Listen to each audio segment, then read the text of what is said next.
Droughts can have significant impacts on communities and the environment.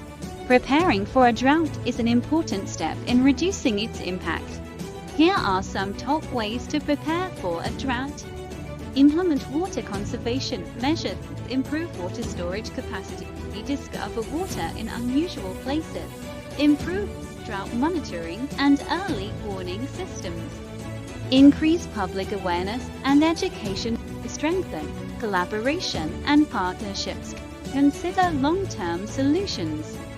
It is important to note that drought preparedness will look different in different regions and communities, and will depend on the specific challenges and resources available. The key is to take a comprehensive approach that involves regular monitoring, risk assessment, and collaboration between different stakeholders to effectively prepare for and respond to droughts. To see the details, go to Dragoyle.co or click the link. Be prepared and thrive. Presented by Coach Trina at Dragoyle.co.